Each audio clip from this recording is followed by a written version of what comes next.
Bonjour à tous et bienvenue sur cette toute nouvelle vidéo ou vlog, je sais plus quoi dire. Alors cette semaine, je vous invite dans ma vie de mère célibataire.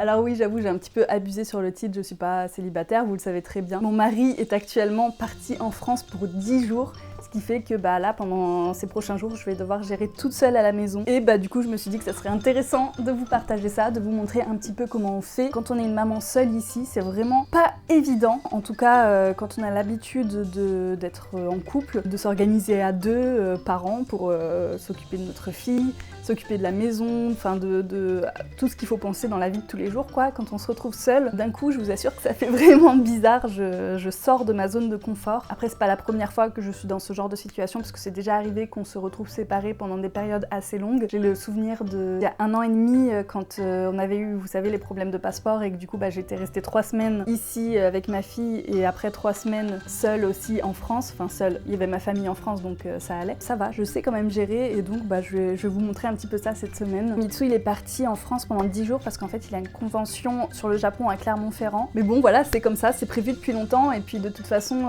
c'est un petit peu la vie que j'ai choisie en me mariant à un youtubeur. Ça arrive assez souvent, mine de rien, qu'ils partent à l'étranger, et peut-être que moi aussi ça m'arrivera dans le futur, je l'espère en tout cas. Et là, il y a une difficulté qui me vient en tête tout de suite, parce que c'est la chose qui est le plus compliquée pour moi, je pense, quand Mitsu s'en va, c'est le fait de devoir parler japonais. C'est vrai que, vous le savez, j'ai appris quand même le japonais avant de venir ici au Japon, pendant 5 ans à l'INALCO quand même, donc c'est pas rien, j'ai des très bonnes bases, je pense. Mais en fait, Mitsu, il parle tellement bien japonais, vraiment comme un natif, que c'est vrai que quand on va à l'extérieur et qu'on doit avoir des conversations avec des Japonais, par exemple quand on doit aller faire des démarches administratives à la mairie ou quand on va au restaurant pour commander, c'est toujours lui qui parle parce que c'est plus facile, et en fait ça s'est fait assez naturellement, je pense. Et moi, je vous avoue que ça m'arrange bien d'avoir quelqu'un qui parle parfaitement, parce que je suis pas hyper confiante en fait quand je parle japonais, j'ai toujours peur de dire des bêtises. Et donc ça me sauve un petit peu la vie d'avoir un Mitsu tous les jours ici à la maison. Et là, le fait d'être seule, j'ai pas le choix, je suis obligée de discuter avec les gens. Par exemple, le matin quand je vais à la crèche, il faut que je parle, il faut que je communique, j'ai pas le choix. C'est une très bonne chose en fait, parce que ça me force à progresser en japonais, donc c'est très cool. Mais est-ce que vous saviez qu'il y a une autre méthode pour apprendre le japonais qui est tout aussi efficace et à la fois intuitive et naturelle? Et oui, cette vidéo est réalisée en partenariat avec Rosetta Stone, et je suis trop contente de vous présenter leur programme parce que j'ai pu le tester moi-même et franchement, j'aime trop. Donc Rosetta Stone, c'est un programme qui vous permet d'apprendre une langue ou plusieurs langues au choix. Il y en a 25 au total dans l'application, donc vous avez l'embarras du choix. Et c'est vraiment cool en fait, parce que vous pouvez apprendre une langue sur une application, donc via votre téléphone ou sur votre ordinateur. Et en fait, la manière dont c'est fait, c'est hyper immersif et intuitif, et je pense que c'est une des meilleures manières pour apprendre une langue, vraiment. Par exemple, moi, il y a un truc que j'adore dans cette application-là, c'est la reconnaissance vocale, parce qu'en fait, ça va associer votre prononciation à celle des locuteurs natifs. C'est génial, parce que je me souviens que moi, par exemple, au tout début, quand j'ai appris le japonais, c'était surtout sur des bouquins, et ça, c'est vraiment un aspect qui manquait beaucoup, parce que la prononciation, on dirait pas comme ça, mais c'est hyper important quand on apprend une langue. Par exemple, en japonais, un seul mot, selon la prononciation, peut avoir différentes significations. Par exemple, en tête, j'ai le mot kami. Kami, ça peut vouloir dire cheveux, papier ou dieu. Donc par exemple, si vous dites kamikita, ça peut vouloir dire j'ai coupé mes cheveux, j'ai coupé du papier, ou j'ai coupé Dieu, mais ça c'est vraiment chelou. Hidari ni magatte kudasai. Hidari ni magatte kudasai. Oh oui, j'ai réussi! Kore wa nan desu ka? Kore wa nan desu ka?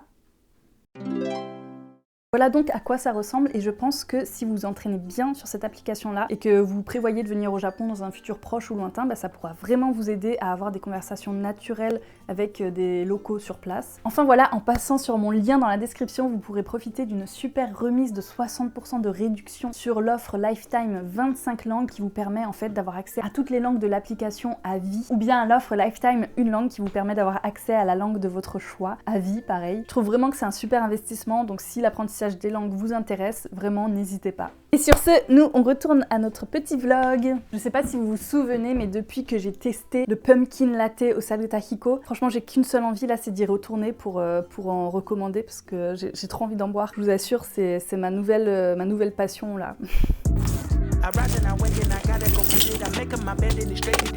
No cover, no cause the shit is acidic. So I take a shot with the lemon and ginger. Look in the mirror like, yeah, I'm the nigga. Look in the mirror like, damn it, I'm fitted. Looking outside like the world is on mine. Look in the mirror like, nigga, go get it. I gotta get to the scene, oh, I gotta get to the bag now.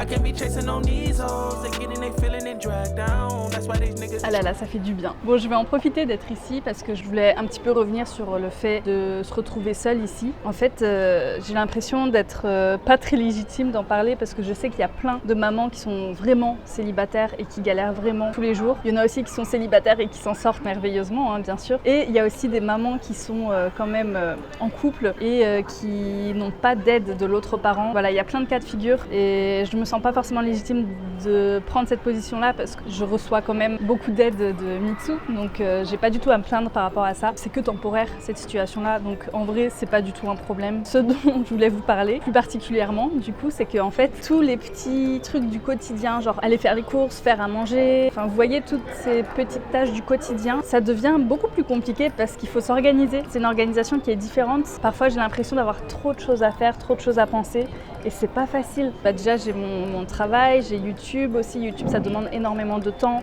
entre le fait de filmer, faire du montage, ensuite de mettre en ligne, répondre aux commentaires, etc. Ça prend beaucoup de temps. Et il y a une chose aussi qui est embêtante, c'est que quand je filme, je peux pas du tout le faire quand je suis avec Mimi parce qu'un enfant ça demande 100% d'attention et filmer ça prend 100% d'attention aussi. Parce que c'est pas juste je pose mon téléphone et je mets en route, il faut allumer les micros, il faut faire attention que les micros soient bien branchés, que le son soit bien pris en compte, faire attention que la luminosité ce soit bon, etc. Enfin vous voyez c'est plein de petits détails comme ça qui demandent énormément de travail, énormément de préparation et de concentration et si on doit s'occuper d'un enfant en même temps c'est vraiment archi galère en fait. Quand tu dois surveiller un petit enfant de 2 ans qui court de partout, je vous assure que c'est impossible de filmer en même temps. J'ai essayé de le faire dimanche dernier, mais j'ai eu que des problèmes avec mon application avec laquelle je filme. J'étais toute seule avec elle, du coup c'était pratiquement impossible. Je vous montre des images tout de suite si elles sont utilisables.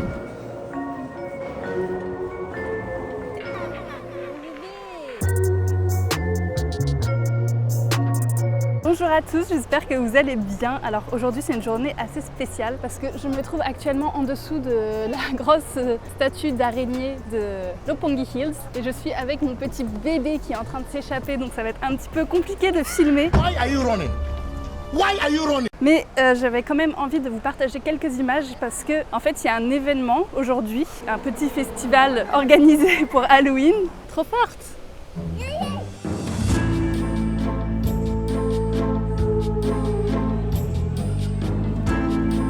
La pauvre, elle a super peur des trucs gonflables là. Bébé, faut pas avoir peur.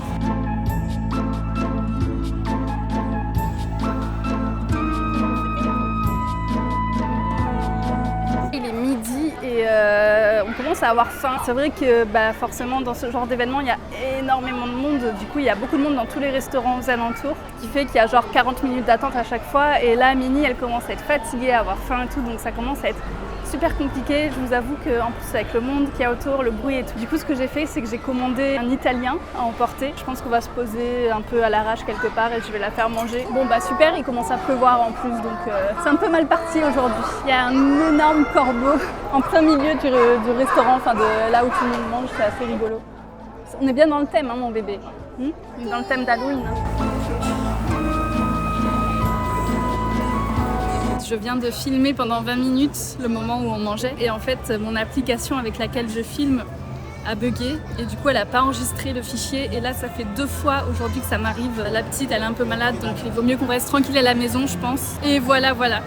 Je vous dis à plus tard. Day 2. Ça y est, nous sommes le jour J. Aujourd'hui, on enlève le plâtre de Mimi. Comme ça, il aura plus sa collerette. Il sera enfin libre de ses mouvements. Et on va pouvoir voir s'il peut marcher normalement avec sa patte. Je crois qu'il resterait bien à la maison tranquillement là. Et en plus, il fait froid dehors. Il fait 15 degrés. Du coup, le pauvre, il va avoir froid. Je vais lui mettre une petite couverture chaude quand même dans son sac. Parce qu'en plus, il pleut un peu dehors. Mimi, on va t'enlever ton plâtre. Ça y est, c'est fini ça. Faut pas que j'oublie mon porte-monnaie aussi. Parce que va falloir payer une blinde encore aujourd'hui. Mais bon, je m'en fous. C'est la dernière fois.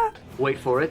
Et je vous ferai un total de combien ça m'a coûté depuis le début parce que je pense que là on va frôler les 4000 €. Hein. Ah oui, t'es tout chaud, tout endormi, le pauvre. Ah oui. Ah oui, c'est important ça de s'étendre.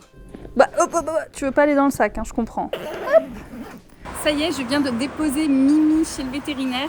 Et sur la route, j'ai vu qu'il y avait un petit marchand de légumes. Enfin, c'est pas vraiment un marchand de légumes, mais c'est des distributeurs de légumes. On met des pièces dedans, puis on les récupère. Il n'y a pas énormément de choses. En fait, il y a juste un légume qui est disponible là. C'est du sato imo. Moi, j'adore le sato imo. On n'en trouve pas en France, je crois. Ça ressemble un peu à une patate toute blanche et c'est un petit peu gluant quand on la fait cuire. Il faut la faire cuire assez longtemps et c'est très très très fondant dans la bouche. Et moi, j'adore ça. C'est super bon dans les soupes miso. On peut l'utiliser dans pas mal de choses. Donc, je suis assez contente d'avoir trouvé ça là. Je pense que ça va être super bon.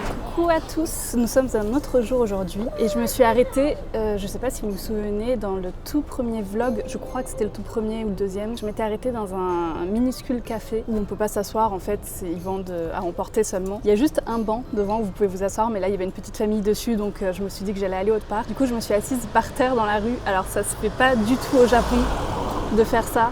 À Tokyo, en tout cas, je sais pas trop dans le reste du Japon, mais à Tokyo, ça ne se fait pas. Du coup, les gens me regardent un petit peu bizarrement, mais bon, c'est pas grave. Et regardez, je voulais vous montrer. Elle m'a fait un café latte, la dame. Regardez-moi ça, comme c'est beau. Franchement, j'adore. À chaque fois que je vais dans ce café-là, c'est toujours un service incroyable. Le café est exceptionnel. On va bouger autre part. Je voulais vous donner des nouvelles de Mimi. Alors malheureusement, ils lui ont pas enlevé son plâtre parce que apparemment l'os n'était pas encore consolidé. Ils ont fait des radios. Le vétérinaire m'a bien montré les radios et tout, donc c'est pas du mytho. Hein. Je sais qu'il y a des personnes qui me disent que je me fais arnaquer par le veto, peut-être, je sais pas. En tout cas, sur les radios, on voyait bien que son os, il était pas encore tout à fait formé. Et du coup, il m'a conseillé de lui laisser encore 2 semaines, ce qu'on a fait évidemment. Par contre, ils lui ont changé le plâtre et ils ont vu là où il avait une petite infection, c'est bon, c'est guéri. Donc c'est déjà ça de prix, c'est cool. Et on a rendez-vous le 12 novembre. Sinon, là, je me rends à Shinjuku-gyoen aujourd'hui. Je suis trop contente parce que c'est mon parc préféré ever dans Tokyo, je l'adore. Et il faut que je renouvelle mon passeport d'ailleurs, parce que j'ai un passeport à l'année pour rentrer dans ce parc. J'y vais tellement de fois que ça vaut vraiment le coup. Et surtout, on va rejoindre 2 amis. C'est des connaissances d'Instagram, donc je les ai jamais rencontrés, c'est la première fois. Et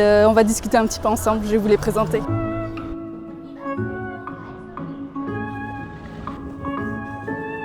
Comme une interview. Ouais. Ça y est, on est bien arrivé à Shinjuku-gyoen et du coup je vous laisse vous présenter. Moi c'est Jugurta du coup, là on essaie de trouver une entreprise pour venir au Japon. Moi c'est Malou, c'est exactement la même chose, on est en train d'essayer de créer notre entreprise au Japon pour pouvoir s'installer ici. C'est un visa business management. Donc là vous êtes en visa vacances. Oui voilà, le visa classique des 3 mois. Et vous restez 3 mois ici C'est et vous ça. avez fait le tour du Japon. On a pris la voiture. On a fait le Kansai un petit peu pendant 1 mois, puis ça fait 2 mois qu'on est ici, là il nous reste 1 mois. Trop cool. Et ensuite on repart en France. Ah là là. Et après on espère revenir du coup et être accepté surtout. Bah ouais, du coup vous attendez la réponse pour vraiment pouvoir C'est faire ça. les démarches pour vous installer, trouver un appart, Oui. etc. Aussi On part manger la raclette et on revient. Ouais, voilà. c'est ça. Et j'avais une autre question du coup par rapport à votre entreprise. Ce sera quoi en fait comme entreprise tout simplement? Alors ça va être une entreprise de photographie. Donc en fait ce qu'on aimerait c'est photographier les touristes français à Tokyo. Voilà. Vous avez déjà un nom d'entreprise? Ouais, Shashin Tokyo. Ah, trop bien, trop cool, c'est Du coup, toi, tu sais, classique. voilà. Bah écoutez, si jamais vous voulez vous faire photographier à Tokyo, vous savez qui demander. J'ai hâte de voir du coup en 2025 si... On croise les Ouais, doigts. je croise les doigts pour vous aussi. Hein. Bon nous on va profiter de notre petit après-midi, enfin tu me diras, il est quelle heure là? Il est 15h24, moi il faudra que je parte d'ici 1 heure pour aller chercher Mini. Tomorrow. Alors c'est assez rare que je filme pendant ce créneau-là de la semaine parce qu'on est actuellement vendredi matin et là je vais bientôt aller au travail. Je dois être là-bas dans 20 minutes mais c'est juste à côté donc ça va. Je voulais vous parler un petit peu du coup de l'organisation de la semaine parce que forcément ça chamboule un petit peu tout et ça fait que je filme à des moments où d'habitude je ne filme pas. Pourquoi je filme aujourd'hui? C'est parce qu'en fait samedi forcément je serai avec ma fille et surtout j'ai envie de profiter du week-end entier avec elle parce qu'il faut savoir que ça arrive assez souvent que malheureusement on la laisse à la crèche même le samedi parce qu'avec Mitsu on travaille tellement en fait et on a tellement de choses à faire que nos semaines elles dépassent souvent jusqu'au samedi. Pour moi une journée généralement c'est comme aujourd'hui, je vais au travail et après je vais chercher ma fille, je m'occupe d'elle le soir. Et une fois qu'elle est couchée, je fais du montage, etc. Généralement jusqu'à 23h minuit. Franchement, pour l'instant, ça va. Je suis pas fatiguée, j'en souffre pas ni quoi que ce soit. Ça m'inquiète pas tant que ça, mais j'ai mon entourage qui me dit que c'est peut-être un peu trop. Notamment ma maman qui s'inquiète beaucoup. Mais vu que je suis pas fatiguée et que ça me dérange pas pour l'instant, je me dis que ça devrait aller. Même pour vous dire toute la vérité, je sais pas si c'est le fait d'être très active ou quoi, mais je suis en super forme en fait. Je me sens pas fatiguée le matin quand je me réveille ou quoi. Donc je pense que ce rythme me convient plutôt bien. Voilà, le seul truc que j'aimerais changer, c'est qu'on arrête totalement de mettre Mini à la crèche et vraiment qu'on puisse passer 2 jours entiers ensemble. Ça, c'est vraiment mon objectif. Mais encore une fois, ça demande beaucoup d'organisation parce que forcément, enlever une journée de travail dans une semaine, c'est énorme. Et bon, je me dis que c'est quand même la meilleure chose à faire parce que dans ma vie, ma fille, c'est ma priorité tout simplement. Et donc, il faut que j'arrive à mieux gérer mes horaires, etc. pour pouvoir passer plus de temps avec elle. Mitsu, c'est pareil. Bon, je vais pas parler à sa place, c'est un petit peu compliqué, mais lui, il est tellement occupé en fait que c'est même assez rare qu'il ait un jour de repos. Généralement, lui, il travaille toute la semaine, tous les jours. En fait, j'ai l'impression que le fait de travailler autant, c'est un petit peu un problème générationnel. Je ne sais pas si vous voyez ce que je veux dire, mais je trouve que les gens de notre génération, en tout cas les gens de mon entourage, c'est des giga bosseurs et ils travaillent tout le temps. Et on est un peu tous dans ce truc-là. Je ne sais pas si c'est vraiment le cas ou pas. Dites-moi ce que vous en pensez. Est-ce que vous êtes dans la même situation ou pas? Mais bon, je pense que c'est aussi le revers de faire un travail qui nous passionne. C'est comme ça, on travaille beaucoup. Mais bon, franchement, comme je vous disais, je ne me plains pas. Moi, ça me plaît, je suis contente comme ça. Il est quelle heure là? 9h43. Je vais pas tarder à y aller parce qu'il faut quand même marcher un petit peu. J'ai complètement zappé de vous dire, mais dans la semaine, je suis allée à l'immigration et je suis dégoûtée parce qu'en fait, sur mon passeport, il y a écrit mon premier nom de famille, épouse, et ensuite le nom de famille de mon mari. Donc il y a les deux qui sont notés. Sauf que à l'immigration au Japon, et je crois que c'est pareil dans les autres pays, ils sont obligés d'écrire la totalité de ce qui est écrit sur le passeport. Et donc il y a écrit mon nom de famille, EP, mon autre nom de famille et ensuite mes 3 prénoms. Voilà, je suis dégoûtée parce que mon nom il fait 1 km, voilà, et à chaque fois je suis obligée de tout écrire. Et maintenant il faut que je renouvelle ma carte de visa, il faut que je renouvelle mon visa et donc ma carte. Et du coup je dois y retourner la semaine prochaine, super quoi. Voilà, donc je vous en parlerai la semaine prochaine. Et voilà, j'ai très hâte que mon petit mari revienne. Là il revient dans quelques jours, donc c'est très bientôt. Franchement il nous manque trop et j'ai trop hâte de le revoir. Donc sur ce, à moins qu'il se passe des choses d'ici demain, je pense terminer cette vidéo ici. Je vous remercie encore de l'avoir regardée. Je vous dis à la semaine prochaine. N'hésitez pas à vous abonner, à liker, à mettre un commentaire encore une fois. Je vous fais des gros bisous. Bye bye.